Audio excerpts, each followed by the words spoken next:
Hello everyone, welcome to our current batch for board 2025. In this lecture, we are going to do chapter number 7 of class 12th Geography, book number 1.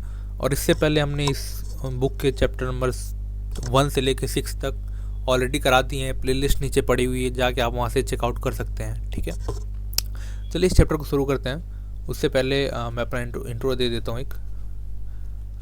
मेरा नाम ऋषभ है and I am a civil servant aspirant. और दो बातें most important आपको बता दूं मैं. पहली बात, ये जो सीरीज़ है, ये करंट बैच की सीरीज़ जो हम चला रहे हैं अपने यूट्यूब चैनल पे फ्री ऑफ कॉस्ट, इसमें आपको मोस्ट इम्पॉर्टेंट क्वेश्चन बोर्ड से रिलेटेड, CUET से रिलेटेड, उसके PYQ सब कुछ इंक्लूड है इस बोर्ड लेक्चर में. तो इसके बाहर क्वेश्चन आने के चांसेस बहुत कम है.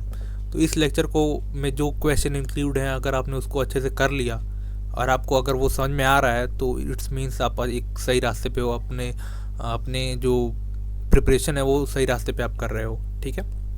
दूसरी बात मैं आपको बताऊं, हमारा टेलीग्राम चैनल का लिंक नीचे दिया हुआ है.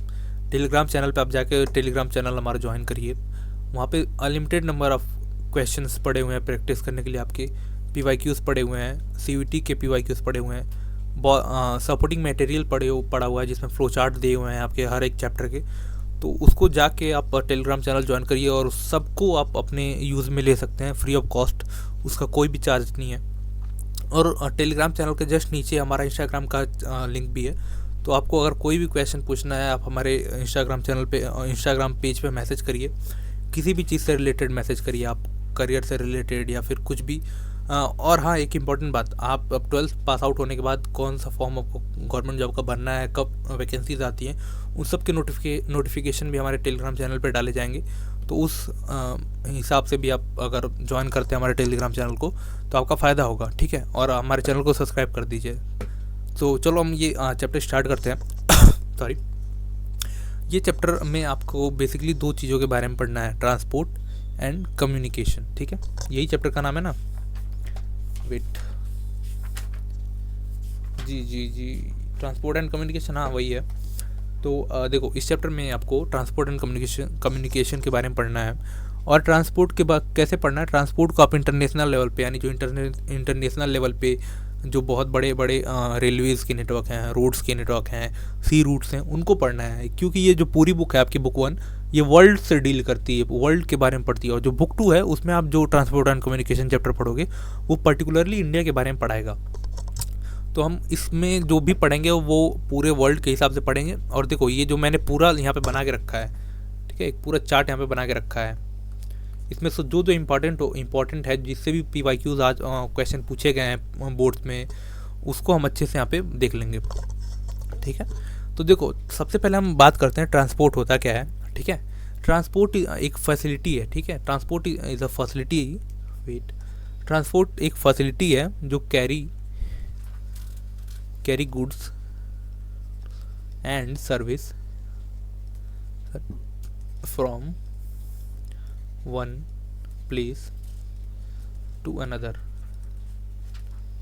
एक प्लेस से दूसरे प्लेस पे गुड्स और सर्विस को पहुंचाना किस में आता है, गुड्स एंड पीपल. सर्विस नहीं रहे, पर्सन. ठीक है.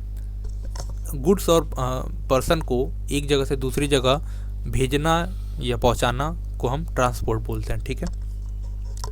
अब इससे रिलेटेड एक टर्म आती है जिसको हम बोलते हैं ट्रांसपोर्ट नेटवर्क. ट्रांसपोर्ट नेटवर्क क्या होता है, इसको हम थोड़ा सा बहुत आसान भाषा में समझ लेते हैं. ठीक है. ट्रांसपोर्ट जैसे एक प्लेस होता है, ठीक है, जैसे दिल्ली है, ठीक है, ये पटना है, ये उज्जैन है. ठीक है. इसको क्या बोलते हैं हम, नोड्स बोलते हैं. दिल्ली, पटना, उज्जैन. ठीक है. इसको हम क्या बोलेंगे, ये जो जगहें हैं, ये जो प्लेसेस हैं, इसको हम क्या बोलते हैं, नोड्स. ठीक है. इसको क्या बोलते हैं, नोड्स. ठीक है. और इसको जो रोड ज्वाइन करता है, ठीक है, ये जो देखो, ये जो रोड ज्वाइन कर रहा है, इस रोड को हम क्या बोलते हैं, लिंक बोलते हैं. ठीक है. अब ये जो रोड नेटवर्क बना ना, ये जो ट्रांसपोर्ट नेटवर्क बना है, ये जो रोड का ये जो नेट जाल बना है, ये इसी को हम क्या बोलते हैं, ट्रांसपोर्ट नेटवर्क बोलते हैं. ठीक है, समझ में आ गई बात. देखो, अब मोड्स ऑफ ट्रांसपोर्ट, आप ट्रांसपोर्ट कितने तरीके से कर सकते हो। लैंड ट्रांसपोर्ट होता है जिसमें आप रोड के बारे में, हाईवेज़ के बारे में, बॉर्डर रोड क्या होते हैं, रेलवेज़ क्या होते हैं, इनके बारे में पढ़ोगे। वाटर ट्रांसपोर्ट इसी में हम देख लेते हैं पहले। लैंड में आप road, highway, border roads, railways पढ़ोगे। और रेलवेज़ में भी कुछ टाइप हैं जो वर्ल्ड में कुछ जो फेमस रेलवेज़ हैं, जैसे ट्रांस साइबेरियन रेलवे, ठीक है, trans Canadian railway, union and Pacific railways, trans Australian railways, ठीक है, Australian trans continental railways and Orient railways, Orient express. ये सब इंपॉर्टेंट है। इसमें से सब इंपॉर्टेंट है सिर्फ ये Pacific, the union Pacific Railways, ये ज़्यादा नहीं पूछा गया आपके बोर्ड्स में, बट CUET में इससे क्वेश्चन आए हुए हैं। तो मैं ये लेक्चर भी बोर्ड्स के हिसाब से बना रहा हूँ, तो इस पर मैं नहीं ध्यान दूंगा। ये जो 3 और बचे हुए हैं 4, इन पे हम ध्यान देंगे, ठीक है। सी रूट के बारे में अगर मैं बात करूं, जो वाटर ट्रांसपोर्ट है, तो सी रूट यानी जो समुद्री व्यापार है, जो समुद्री मार्ग है, यानी जो इंटरनेशनल लेवल पे है, इसमें आप अगर देखोगे तो नॉर्थ अटलांटिक सी रूट, ठीक है, Mediterranean sea route, Cape of Good Hope, South Atlantic sea route, North Pacific sea route, South Pacific, coastal shipping, Suez canal and Panama canal, ये सब चीज़ें इंपॉर्टेंट है। ये सब चीज़ें आपको पढ़नी होती हैं आपकी बुक में। लेकिन इसमें से मोस्ट इंपॉर्टेंट कौन सा है, एक स्वेज कैनाल पे आप ज़्यादा ध्यान दे दो और एक पैनामा कैनाल पे ज़्यादा ध्यान दे दो, ठीक है। ये 2 इंपॉर्टेंट हो गए यहाँ पे।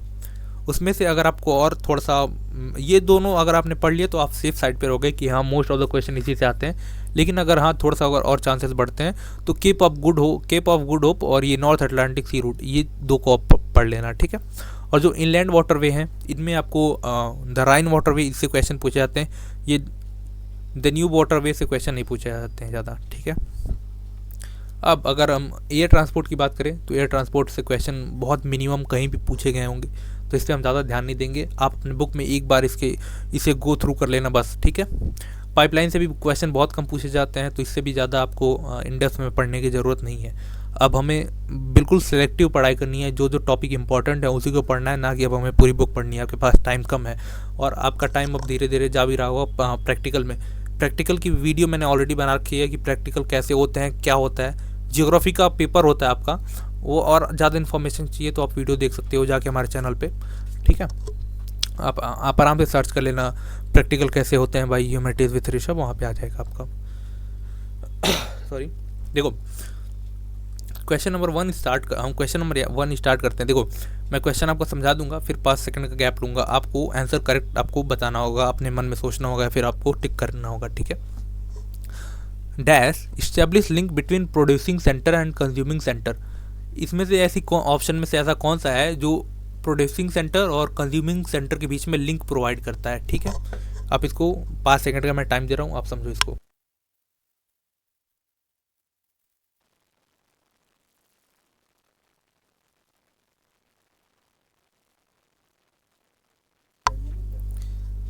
देखो इसमें से प्रोड्यूसिंग सेंटर और कंज्यूमिंग सेंटर की तरफ से ट्रांसपोर्ट भी एक लिंक प्रोवाइड करता है, कम्युनिकेशन भी एक लिंक प्रोवाइड करता है, एंड ट्रेड भी एक लिंक प्रोवाइड करता है। ये तीनों चीज़ें प्रोड्यूसिंग सेंटर और कंज्यूमिंग सेंटर के बीच में लिंक प्रोवाइड करती हैं, इसलिए ये तीनों सही हैं, इसलिए all of them is correct, ठीक है। सॉरी, क्वेश्चन नंबर 2 अगर हम देखें, क्वेश्चन नंबर 2 बोल रहा है which of the following material is are carried through pipeline. इसमें से जो ऑप्शन दिए हुए हैं इनमें से कौन सा मटेरियल जो है जिसको हम पाइपलाइन के थ्रू ट्रांसपोर्ट कर सकते हैं। पेट्रोलियम को हम पाइपलाइन के थ्रू ट्रांसपोर्ट कर सकते हैं, बिल्कुल। नेचुरल गैस को हम पाइपलाइन के थ्रू ट्रांसपोर्ट कर सकते हैं, बिल्कुल। ह्यूमन को हम क्या ट्रांसपोर्ट कर सकते हैं पाइपलाइन के थ्रू, बिल्कुल नहीं। तो option number D is correct, A and B are correct, ठीक है। क्वेश्चन नंबर 3 पे हम चलते हैं।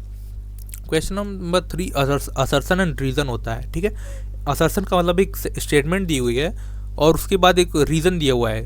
अगर आपको रीज़न सही लगता है कि दोनों सही हैं तो बिल्कुल सही बात है। अगर दोनों सही हैं और रीज़न जो है ना वो असर्शन को जस्टिफाई कर रहा है तो आपको ऑप्शन ए टिक करना होता है। ऑप्शन इसमें आपको बहुत ध्यान से पढ़ना होता है, ठीक है। ट्रांसपोर्ट असर्शन दिया हुआ है, transport is an organised service industries. जो ट्रांसपोर्ट होता है, ट्रांसपोर्ट जो इंडस्ट्री है वो एक ऑर्गेनाइज सर्विस इंडस्ट्रीज है, बिल्कुल सही बात है, ठीक है। असर्शन हमारा क्या है, करेक्ट है। रीज़न दिया हुआ है इसका, it is created to satisfy the basic need of society. Transport industries को क्यों वो क्रिएट किया गया था, ताकि जो बेसिक नीड ऑफ सोसाइटी है ना उसको उसको क्या बोलते हैं सॉरी उसको सेटिस्फाइड किया जा सके। तो बिल्कुल सही बात है, और ये जस्टिफाई भी कर रहा है हमारे असर्शन को, ठीक है। तो क्या ऑप्शन होगा, both A and R correct, and R is correct explanation of A, option A is correct, ठीक है। क्वेश्चन नंबर 4 पे हम चलते हैं। क्वेश्चन नंबर 4 पूछ रहा है the significance of mode of transport depend upon, ठीक है। ट्रांसपोर्ट का जो मोड होता है, फॉर एग्जांपल आप कौन सा ट्रांसपोर्ट चूज करोगे, लैंड ट्रांसपोर्ट चूज करोगे, वाटर ट्रांसपोर्ट चूज करोगे, एयर ट्रांसपोर्ट चूज करोगे, ये किस चीज़ पे डिपेंड करता है, ठीक है। तो ऑप्शन हम पढ़ते हैं ध्यान से। A, types of goods and services to be transported, ये हाँ बिल्कुल देखना पड़ता है। अगर आपको बहुत भारी सामान ले जाना है तो आप दोपहिए से यानी टू व्हीलर से नहीं लेके जाओगे, आपको ज़रूर कुछ ना कुछ, फॉर एग्जांपल यहाँ से आपको नॉर्थ से बिल्कुल साउथ में जाना है तो आप गाड़ी से उसको नहीं ले जाओगे, आपको ट्रेन में करना पड़ेगा, ठीक है। रेलवेज़ के थ्रू आपको वो ट्रांसपोर्ट करना पड़ेगा, या फिर सी रूट के थ्रू आपको ट्रांसपोर्ट करना होता है। तो बिल्कुल सही बात है, टाइप्स ऑफ गुड्स देखना पड़ता है कि हमें कौन सा गुड्स ट्रांसपोर्ट करना है। कॉस्ट ऑफ ट्रांसपोर्ट बिल्कुल देखना पड़ता है आपको। फॉर एग्जांपल मान लो आपको जस्ट एक डब्बा मिठाई भेजना है, ठीक है, एक डब्बा मिठाई आपको इस देश से दूसरे देश में भेजना है, तो आप उसको बहुत इजीली किसी के थ्रू, अगर कोई जा रहा हो उसके थ्रू भेज दोगे, ना कि आप उस एक डब्बे मिठाई को लेके आप जाओगे जहाँ पे ये जो पोर्ट्स होते हैं वहाँ पे जो सर्विसेज होती हैं उनको दोगे, और वो आपसे बहुत ज़्यादा पैसा चार्ज करेंगे, और उसके थ्रू यानी शिप के थ्रू आपको लेके जाके वहाँ पहुँचाएंगे।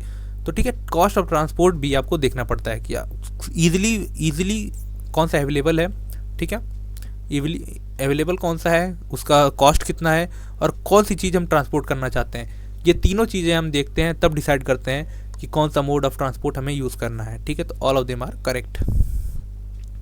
क्वेश्चन नंबर 5 हम देखते हैं, which of the following is cheap and faster over short distance and for door to door service.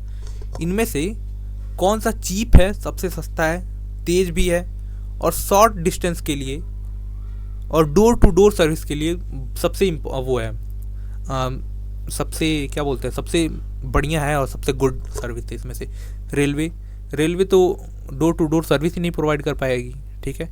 Waterway भी नहीं कर पाएगी। रोड ट्रांसपोर्ट बिल्कुल सही है, सस्ता भी है, फास्ट भी। अब कंपेयर टू रेलवेज वो है, महंगा है, लेकिन हाँ मतलब कंपेयर टू रेलवे ये थोड़ा सा स्लो है, बट हाँ फास्टर है, इतना जान सकते हैं कि उतना भी महंगा वो नहीं है, स्लो नहीं है, ठीक है। शॉर्ट डिस्टेंस के लिए आप यूज़ कर सकते हो इसको, बिल्कुल सही बात है। डोर टू डोर सर्विस आपको रोड ट्रांसपोर्ट प्रोवाइड कर देगा, पाइपलाइन नहीं कर पाएगा, ठीक है। चलो क्वेश्चन नंबर 6 पे हम चलते हैं। क्वेश्चन नंबर 6 में बोला गया है, the first public railway was opened इन, जो फर्स्ट पब्लिक रेलवे है पूरे वर्ल्ड में कहाँ पे ओपन की गई थी और कब ओपन की गई थी। कहाँ ओपन की गई थी ये तो नहीं पूछा, लेकिन कब ओपन की गई थी आपसे ये पूछा है। तो जो फर्स्ट रेलवे है ना, ये 1825 में ओपन की गई थी, और कहाँ ओपन की गई थी, स्टॉक्सन से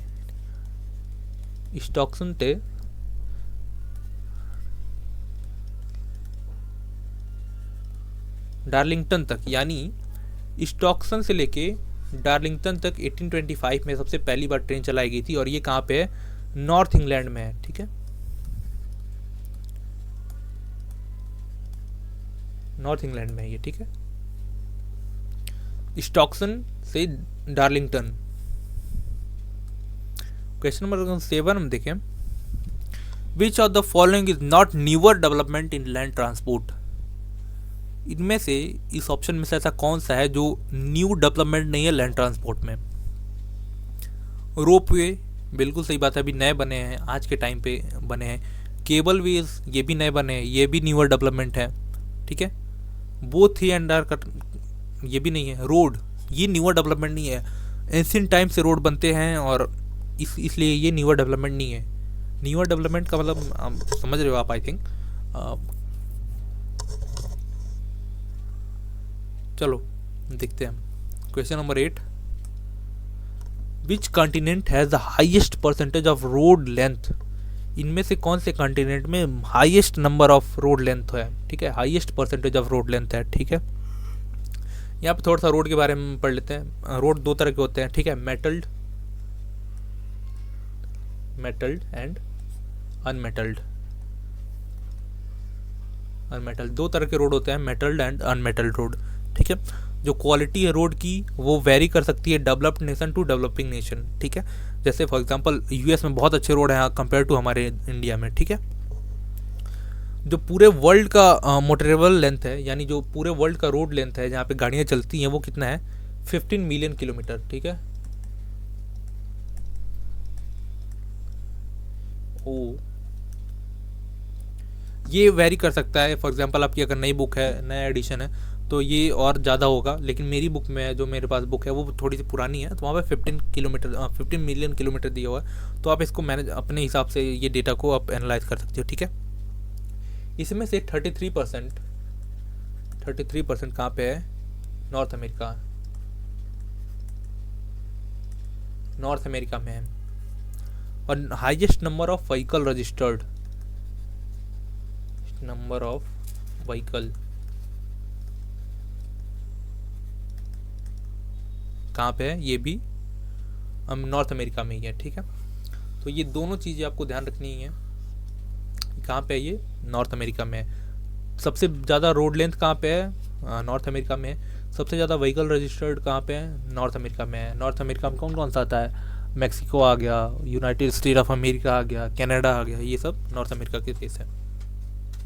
चलो क्वेश्चन नंबर 9 देखते हैं हम। Which one is the India longest national highway, India longest national highway इनमें से कौन सा है। ठीक है, तो इंडिया का सबसे लॉन्गेस्ट नेशनल हाईवे है NH7, नेशनल हाईवे नंबर 7। ठीक है, ये कहाँ से कहाँ तक होता है, बनारस से Banarasi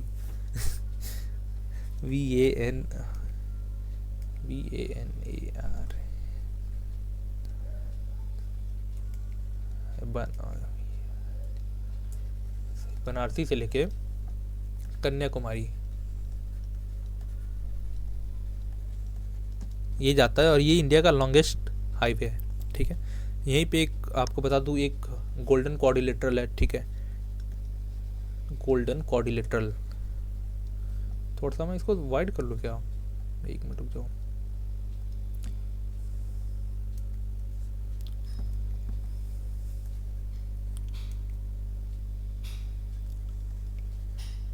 golden ETRL golden quadrilateral यानी GQ। ठीक है, ये जो इंडिया के टॉप 4 जो मेट्रोपॉलिटन सिटी हैं, जैसे दिल्ली, कोलकाता,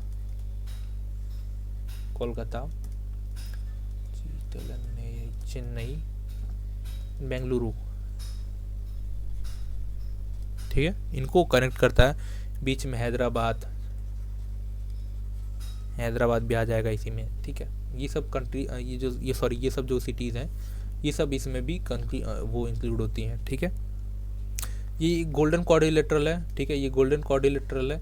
ऐसे ही है एक नॉर्थ साउथ कॉरिडोर भी है। ठीक है, नॉर्थ साउथ कॉरिडोर भी है, और एक ईस्ट वेस्ट कॉरिडोर भी है। तीन दोनों के बारे में आप गूगल पे सर्च करो और इन्फॉर्मेशन गैदर करो। ठीक है, क्वेश्चन नंबर 10 हम देखते हैं। क्वेश्चन नंबर 10 में बोल रहा है read the following statement regarding border road. ठीक है, बॉर्डर रोड के रिगार्डिंग कुछ स्टेटमेंट दी है, और उसमें से आपको करेक्ट वन चूज़ करना है। ठीक है, चूज़ करेक्ट वन। क्वेश्चन को आपको बहुत ध्यान से पढ़ना होता है। ठीक है, border roads are strategically important. बिल्कुल सही बात है, जो बॉर्डर पे रोड होती हैं वो हमारे लिए बहुत इंपॉर्टेंट होती हैं। क्यों? क्योंकि बॉर्डर पे अगर रोड हमारी अच्छी होंगी तो हम अब बहुत आसानी से, बहुत ईजिली, बहुत फास्टर वे में अपने जो इक्विपमेंट होते हैं, जो मिलिट्री इक्विपमेंट होते हैं, उनको हम बहुत ईजिली ट्रांसपोर्ट कर पाएंगे बॉर्डर पे। ठीक है, they provide strengthen to defence. बिल्कुल सही बात है। National Highway Authority of India make this roads. बिल्कुल गलत बात है। ठीक है, BRO बनाती है। ठीक है, BRO का फुल फॉर्म क्या होता है आप बताओ। क्वेश्चन ऑप्शन 4 देख लेते हैं। They are helpful in accelerating economic development. बिल्कुल सही बात है। करेक्ट वन आपको बताना था 1 2 3 1 2 and 4 1 2 and 4 option are correct. ये गलत है। ठीक है, क्वेश्चन ऑप्शन नंबर 3 गलत है।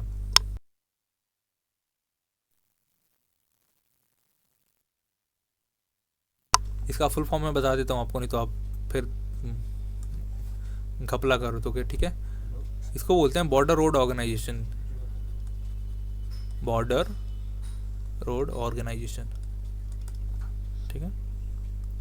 चलो क्वेश्चन नंबर 11 अगर हम देखते हैं, क्वेश्चन नंबर 11 बोला है the road laid along international border are known as, जो इंटरनेशनल बॉर्डर के अलोंग रोड बनाए जाते हैं उनको क्या बोलते हैं? National highway, border road, military road, international road.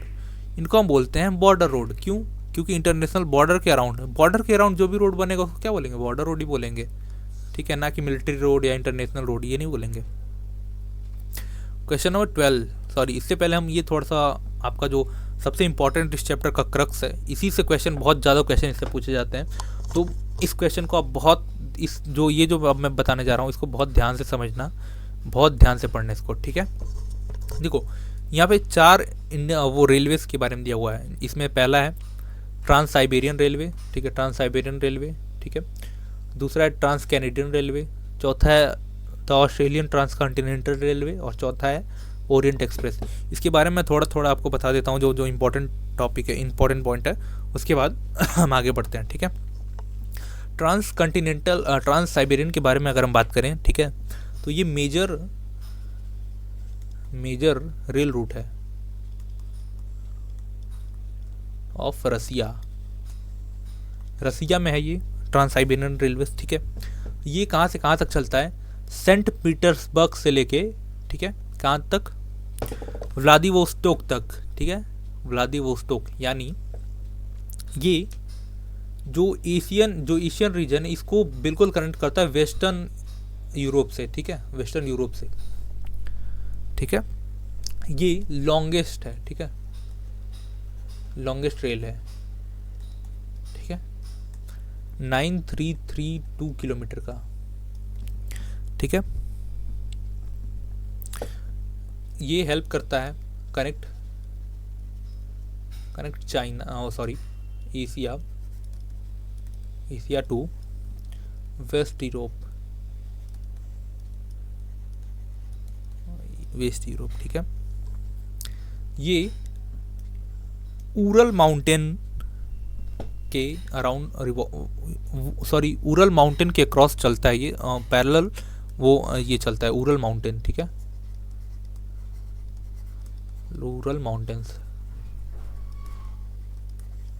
Ural mountains के अक्रॉस ये रन करता है, ठीक है। इसमें जो चीता है, ये CHIT ये चीता, या फिर मैं प्रोनाउंस गलत कर रहा हूँ इसको, ये इसका सबसे मोस्ट इम्पोर्टेंट एग्रो सेंटर है, ठीक है, मोस्ट इम्पोर्टेंट एग्रो सेंटर है, ठीक है, मोस्ट इम्पोर्टेंट एग्रो सेक्टर है ये, ठीक है। मैं साफ नहीं दिख रहा होगा आपको, लेकिन जो मैं बोल रहा हूँ उसको आप थोड़ा सा ध्यान दे दो, क्योंकि यहाँ पे जगह नहीं है लिखने के लिए। सॉरी, मैं अब अगली बार से अगर ऐसा कुछ होगा तो मैं अलग एक स्लाइड बनाऊंगा इसके लिए, ठीक है। सॉरी, अगर हम ट्रांस कैनेडियन के बारे में बात करें तो ठीक है, ये इसका लेंथ होता है 7050 किलोमीटर, ठीक है, 7050 किलोमीटर, ठीक है। ये कहाँ से कहाँ तक चलता है? ये हैलीफैक्स, यानी जो हैलीफैक्स सिटी है कनाडा का, जो अटलांटिक ओशियन में आता है, ठीक है, हैलीफैक्स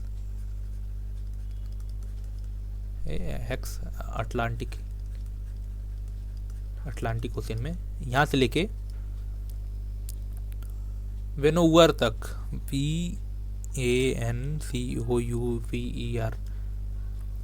VANCOUVER,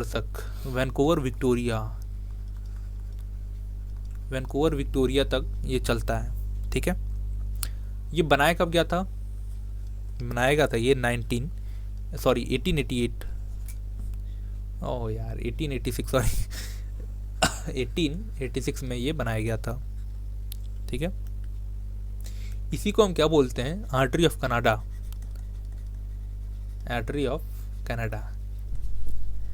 ठीक है। इसमें जो चीज़ें इंपोर्ट होती हैं उनमें मेन कौन से होते हैं? वीट एंड मीट, मतलब मांस, और जो गेहूं होता है वो इसका मोस्ट इम्पॉर्टेंट एक्सपोर्ट होता है इस रूट पे, ठीक है।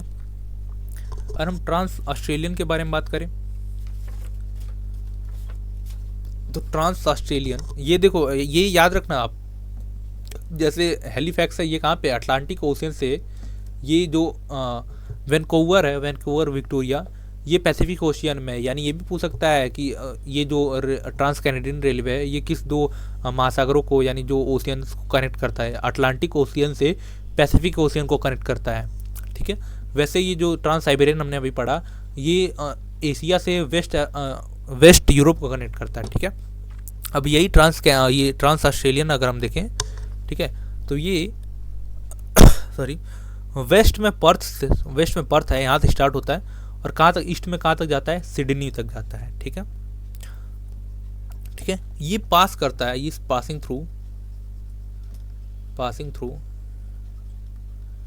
थ्रू कलगुरली, सॉरी मैं EOORLI, कलगोरली माउंटेन्स, कलगोरली और ब्रोकन हिल्स,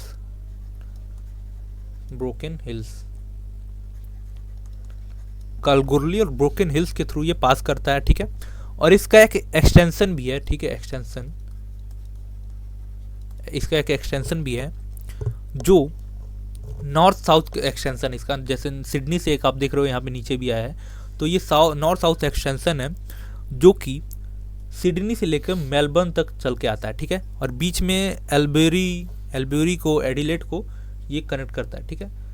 अगर आप आजकल मैच देख रहे हो तो आपको ये सब नाम बहुत आसानी से होगा, पर्थ हो गया, सिडनी हो गया, एल्ब्यूरी हो गया, एडिलेड हो गया, मेलबर्न हो गया, ये सब इस रेलवे के उस पे है, रेलवे नेटवर्क से बना हुआ है, ठीक है।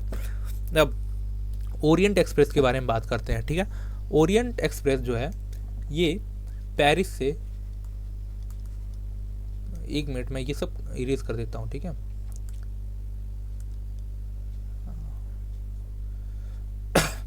आप पीछे जाके आप ये स्क्रीनशॉट ले सकते हो अगर आपको लेना होगा तो, ठीक है। ओरिएंट एक्सप्रेस जो है ये पेरिस इस्तांबुल, पेरिस कहाँ पे है, पेरिस फ्रांस में, इस्तांबुल कहाँ है, टर्की की राजधानी है, पेरिस फ्रांस की राजधानी है, पेरिस से लेके इस्तांबुल तक चलती है ये, ठीक है। पासिंग थ्रू, ये पास कहाँ से करती है, ये बहुत बड़े बड़े शहरों से पास करती है, जैसे स्टैन्सबर्ग, जैसे पास TRASBOURG, स्ट्रासबर्ग, मुनीच एंड वियना, ठीक है। इसने, अगर ये जो ओरिएंट एक्सप्रेस वे है, इसने लंदन से इस्तांबुल की जो टाइम है ना, ये 10 दिन पहले लगते थे, लेकिन इस ओरिएंट एक्सप्रेस की वजह से सिर्फ 96 आवर्स लगते हैं ये रूट पे पास वो करने के लिए, ठीक है। इसमें जो एक्सपोर्ट होता है उसमें क्या क्या चीज़ें हैं, एक्सपोर्ट में क्या क्या होता है इसमें, चीज़, वाइन, ओट्स, फ्रूट्स, ठीक है। ये सब चीज़ें यहाँ पे ट्रांसपोर्ट की जाती हैं, ये मेन कंपोनेंट है यहाँ पे, ठीक है। अगर हम इसकी एक एक्सटेंशन की बात करें, ठीक है, तो एक प्लान है इसको एक्सटेंड करने का, जो जिसको हम बोलते हैं, इसी को एक्सटेंड करके एक प्लान बनाया जिसको हम बोलते हैं ट्रांस एशियाटिक रेलवेज। इसी को हम एक्सटेंड करना चाहते हैं और जिसको हम नाम देंगे ट्रांस एशियाटिक रेलवेज, जो कि इस्तांबुल से बैंकॉक को कनेक्ट करेगा। किसके थ्रू, इस्तांबुल से चलता हुआ आएगा पाकिस्तान, फिर इंडिया, फिर बांग्लादेश, फिर म्यांमार, वाया बैंकॉक। तो ऐसे ही इसको एक्सटेंड करने का प्लान है, लेकिन शायद ये सफल ना हो क्योंकि इंडिया पाकिस्तान बीच में आ रहे हैं, ठीक है। चलो अब हम चलते हैं आगे, अपना क्वेश्चन नंबर 12 देखते हैं। क्वेश्चन नंबर 12 ये सबसे आसान क्वेश्चन है। अगर आपने अभी तक जो ये मैप जो मैंने अभी समझाया, आपकी बुक में मैप थोड़ा ज़्यादा क्लियर होगा तो आप वहाँ से देख सकते हो, ठीक है। चलो, इसमें कुछ एक स्टेशन दिए हुए हैं, उससे आपको कौन से ट्रांस रेलवेज में पढ़ते हैं वो आपको वो करना है, ठीक है। तो जैसे चिंता मैंने बताया, एक बहुत इंपॉर्टेंट एग्रो सेंटर है ये कहाँ पे है, ट्रांस साइबेरिया में है, ठीक है, ट्रांस साइबेरिया में है। तो ए का जो थर्ड होगा वो कहाँ पे है, ए का थर्ड, यानी सिर्फ दो ऑप्शन में है, यानी ऑप्शन ए और ऑप्शन 3 गलत हो गया। अब दो देखते हैं, ठीक है। ब्रोकन हिल्स, जैसे कि मैंने बताया, ब्रोकन हिल्स कहाँ पे हैं, ठीक है, ब्रोकन हिल्स हैं, ब्रोकन हिल्स क्या ना, ऑस्ट्रेलिया में है, तो ट्रांस ऑस्ट्रेलियन कॉन्टिनेंट, ठीक है, यानी सी का ऑप्शन 1 कहाँ पे है, ठीक है, सी का ऑप्शन 1, देखो यहाँ पे तो है नहीं, सी का यहाँ पे 4 दिया हुआ, तो ये है नहीं, ऑप्शन नंबर 2 इज करेक्ट। देखो आप अभी मैंने दो ही बताया आपको कि दो चीज़ आपको ध्यान रखनी है, लेकिन दो से ये क्वेश्चन सॉल्व हो गया, और ये क्वेश्चन CUET का क्वेश्चन है, ठीक है, मैंने दो बताया था। शिकागो कहाँ पे है, ये शिकागो यूनियन पैसिफिक रेलवेज में आएगा। शिकागो यानी जो क्या बोलते हैं, अमेरिका का शहर है ये, यूनाइटेड स्टेट का, तो शिकागो यूनियन पैसिफिक रेलवेज का आएगा, ठीक है। और विनीपेग कहाँ का है, ट्रांस कैनेडियन रेलवेज का है, ठीक। क्वेश्चन नंबर 13 अगर हम देखें तो क्वेश्चन नंबर 13 में बोल रहा है, which of the following railways is the longest in the world. Trans Siberian railway जो है होता है, ये सबसे लॉन्गेस्ट रेलवे है। इसका लेंथ कितना है, इसका लेंथ है 9332 किलोमीटर, ठीक है।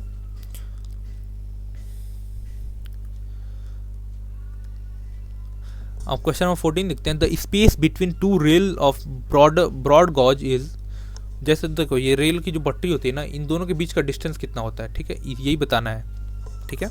तो जो ट्रेन की जो ये पटरी होती है, इसके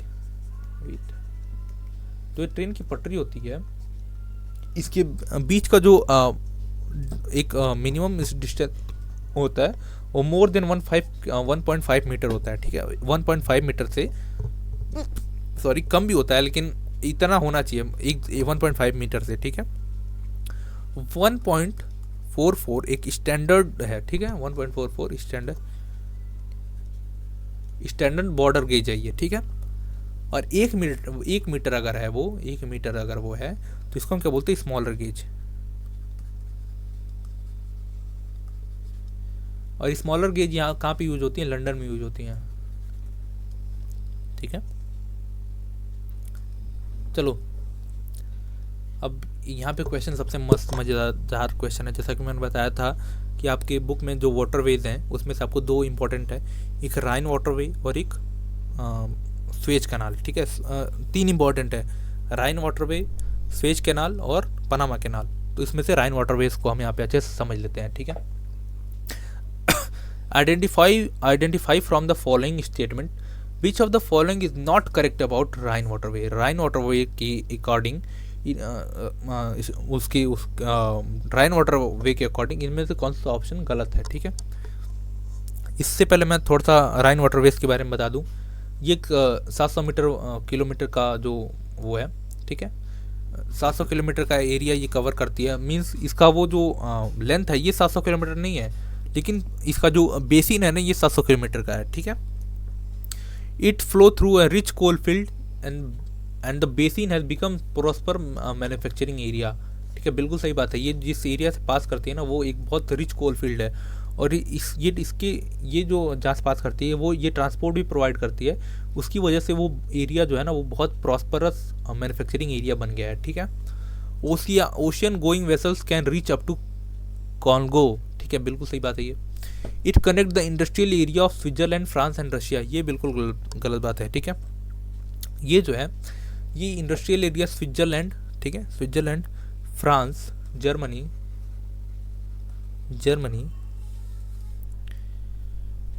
बीजिंग बोल रहा हूँ, बेल्जियम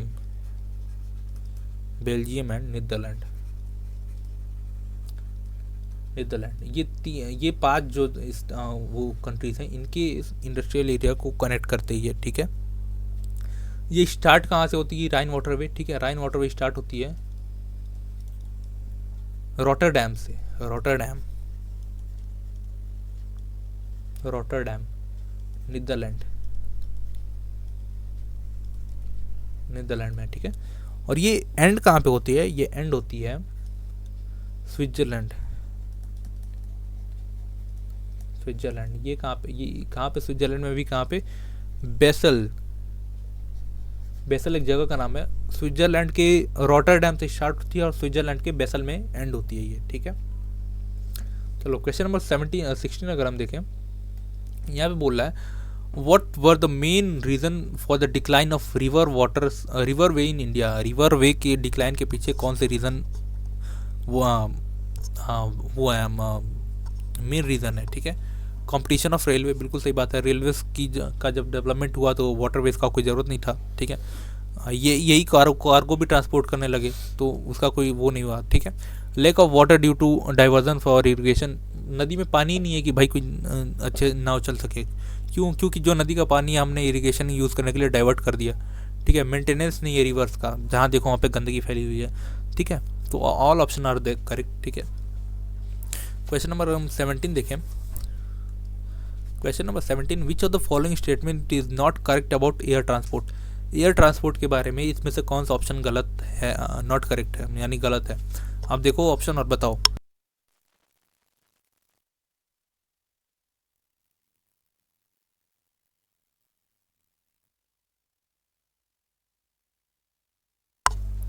ऑप्शन पहला देखो आप, it is the faster means of transport, बिल्कुल सही बात है, फास्टर मीन है ट्रांसपोर्ट का, ठीक है। It is very costly means of transport, बिल्कुल बहुत महंगा पैसा है, पैसा लगता है अगर आप एयर ट्रांसपोर्ट करते हो, ठीक है। It is only the often means to reach in accessible area, यानी ऐसे एरिया जहाँ पे आप और किसी ट्रांसपोर्ट से नहीं जा सकते वहाँ पे भी आपको एयर ट्रांसपोर्ट के थ्रू जा सकते हो, बिल्कुल सही बात है।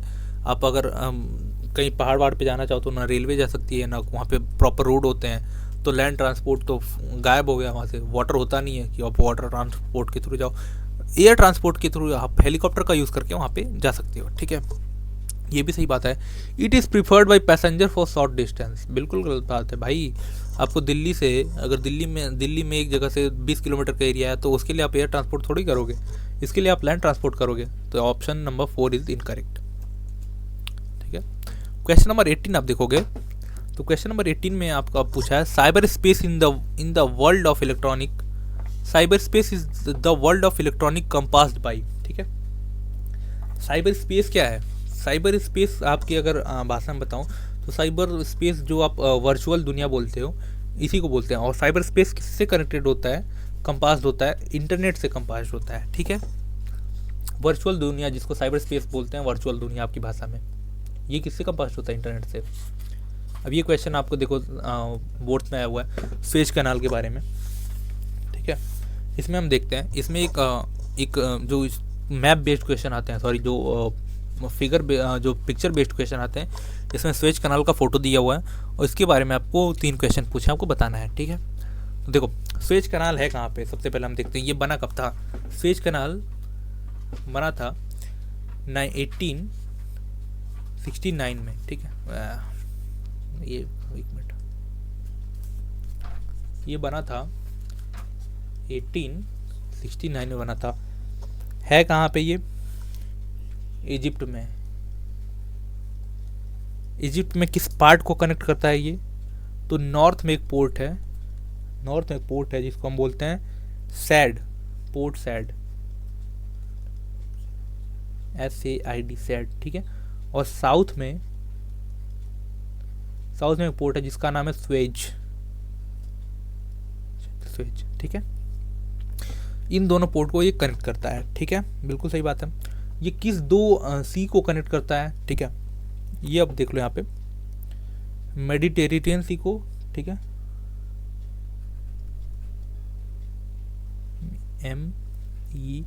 MEDITERRA, मेडिटेरियन टू रेड सी, ठीक है। इन दोनों सीज को कनेक्ट करता है ये, ठीक है। ये इंपॉर्टेंट क्यों है अब आप ये जान लो, ठीक है। ये इंपॉर्टेंट इसलिए है क्यों? क्योंकि पर डे के हिसाब से डेली मोर देन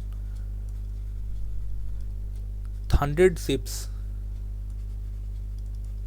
पास, ठीक है। डेली आपको 100 शिप्स यहाँ से पास होती हैं इस कैनाल से। आप सोच सकते हो आप, ठीक है, कितने इंपॉर्टेंट कैनाल है ये, ठीक है। ये एक रोड प्रोवाइड करता है, route provide to European EUROPE sorry ANE European to reach Indian Ocean. ये कितना लंबा है इसका, ठीक है, 160 किलोमीटर लॉन्ग है ये, ठीक है, 160 किलोमीटर लॉन्ग है ये, ठीक है। 11 to 15 मीटर डीप है, 11 to 15 मीटर डीप, ठीक है। इतना चीज़ें आपको इतनी चीज़ें आपको स्वेज कैनाल के बारे में पता होनी चाहिए। अब चलो हम ये क्वेश्चन देखते हैं और आपको इसको थोड़ा सा देखते हैं, इसको सॉल्व करते हैं, ठीक है। पहला, in which country has the Suez canal has been constructed, Suez canal कहाँ बना है, इजिप्ट में। Name the port marked as A and B on the map, A यानी जो सैड है, पोर्ट सैड, ठीक है, B यानी साउथ में, ये तो स्वेज, ठीक है, ये भी हो गया। Describe any 2 reason for the importance of Suez canal, importance of Suez canal के बारे में अगर आप बताओ तो डेली मोर देन 100 शिप्स यहाँ से पास होती हैं, ठीक है। इसने एक अल्टरनेट रूट प्रोवाइड किया है यूरोपियन मार्केट को और एशियन मार्केट को, ताकि एक दूसरे से ये व्यापार कर पाएँ यानी ट्रेड कर पाएँ, ठीक है। तो ऐसे आप इसको लिख सकते हो। यहीं पे एक बार हम पनामा कनाल भी देख लेते हैं, इसको आप एक स्क्रीनशॉट ले लो, मैं इसको मिटा देता हूँ, ठीक है। देखो यहीं पे एक हम पनामा कनाल के बारे में देख लेते हैं, ठीक है। पनामा कनाल जो है तो होता है ये पनामा, एक मिनट यहाँ पे हेडिंग डालता हूँ, पनामा कनाल, ठीक है। ये कनेक्ट करता है अटलांटिक ओशियन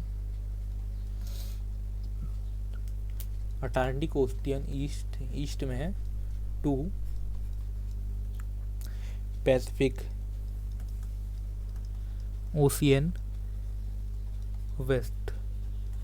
ये अटलांटिक ओशियन जो कि ईस्ट में है उसको कनेक्ट करता है पैसिफिक ओशियन वेस्ट, यानी जो पैसिफिक ओशियन वेस्ट में पड़ता है उसको कनेक्ट करता है ये, ठीक है। ये है कहाँ पे, पनामा में है। पनामा एक देश है, ठीक है, पनामा एक कंट्री है, ठीक है, वहाँ पे है। पनामा है कहाँ पे, आपको जाके यहाँ पे मैप में इसको आइडेंटिफाई करना है। पनामा जो है ना वो नॉर्थ अमेरिका और साउथ अमेरिका के जस्ट बीच में है, बीच का एरिया है, बीच में एक छोटा सा देश है, वो एरिया है, ठीक है। पनामा कैनाल को बिल्ड किया था अमेरिका ने लीज पे लेके, ठीक है। एरिया इतना लीज पे ले लिया था और उस एरिया को अमेरिका ने बिल्ड किया था, लेकिन जब पनामा जो कॉलोनी थी वो आज़ाद हो गई, एक इंडिपेंडेंट देश बनी, तो पनामा ने अपने अंडर में इसको ले लिया, ठीक है। ये कितना है, 72 किलोमीटर लॉन्ग है, ठीक है। और इसके बारे में अगर मैं बताऊं तो ये जो है ना इकोनॉमिक जो सिग्निफिकेंस है इसका, ये लेस है स्वेज कैनाल से, ठीक है। इतना भी ज़्यादा इम्पोर्टेंट नहीं है इकोनॉमिक के हिसाब से, लेकिन स्वेज कैनाल बहुत ज़्यादा इंपॉर्टेंट है। तो इतनी चीज़ें आपको इसके बारे में पता होनी चाहिए। और अगर आप और ज़्यादा डेप्थ में जानना चाहते हो तो अपने बुक में जो दिया हुआ ना उसके थोड़ा सा एक बार रीड कर लेना, आपको पूरा पता चल जाएगा यहाँ पे, ठीक है। क्वेश्चन नंबर 20 अगर हम देखें तो क्वेश्चन नंबर 20 बोल रहा है, explain why all forms of transport are also referred as line of communication. ये मैंने अभी 3-4 बार इसी बुक में बता चुका हूँ, तो ये मैं नहीं बताऊँगा आपको, जाके प्रीवियस वीडियो भी देखो, उसमें मैंने अच्छे से एक्सप्लेन किया हुआ है। तो ये वीडियो को 3 नंबर का क्वेश्चन आप आराम से नीचे आप इसको एक जॉब का ऑप्शन है उसको बनाओ और ट्राई करो अपना, ठीक है। चलो क्वेश्चन नंबर 21 देखते हैं। What are the problem of road transport in mountain, desert and flood prone area? ठीक है, तो अगर मैं क्वेश्चन का मतलब ये है कि रोड ट्रांसपोर्ट जो प्रॉब्लम फेस करता है माउंटेन्स में, डेजर्ट में और जो फ्लड पॉर्न एरिया है, ठीक है, तो ऐसे इसमें कौन कौन से प्रॉब्लम फेस करता है यही आपको बताना है, ठीक है। ये सब बहुत कॉमन सेंस के क्वेश्चन है भाई, ये तो बुक में डायरेक्ट दिए हुए हैं, तो इसको तो आप आराम से लिख सकते हो, इसके बारे में मैं नहीं बताऊँगा आप, ठीक है। आप ये क्वेश्चन बनाओ और उसकी फ़ोटो लेके हमारे टेलीग्राम वो इंस्टाग्राम हैंडल पे भेजो, हम आपके आंसर को चेक करेंगे, देखेंगे आप कितना एक अच्छा आंसर लिख सकते हो, ठीक है। क्वेश्चन नंबर 22 बहुत simple question, what are the advantage of water transport. Water transport के एडवांटेज क्या है, बिल्कुल अगर मैं 2 बताऊँ आपको, 2 आप एक बहुत बड़े लेवल पे कार्गो ट्रांसपोर्ट कर सकते हो एक जगह से दूसरी जगह। आप फ्यूल कम लगता है। क्यों फ्यूल कम लगता है? क्योंकि पानी में फ्रिक्शन कम होता है तो एनर्जी भी बहुत कम लगती है, तो फ्यूल कम लगता है और एनर्जी फ्यूल की बचत होती है। दूसरी बात, बहुत बड़े लेवल पे कार्गो ट्रांसपोर्ट हो सकता है। 2 मैंने बता दिया, 3 आपको और लिखने, 5 नंबर का क्वेश्चन आपका सॉल्व हो जाएगा। चलिए अब आगे चलते हैं। तो ये लेक्चर आपका यहीं पे ख़त्म होता है। अगर आपको वीडियो अच्छी लगी हो तो हमारे चैनल को सब्सक्राइब करिए। Till then keep learning, keep growing, stay connected. God bless you all. जय हिंद।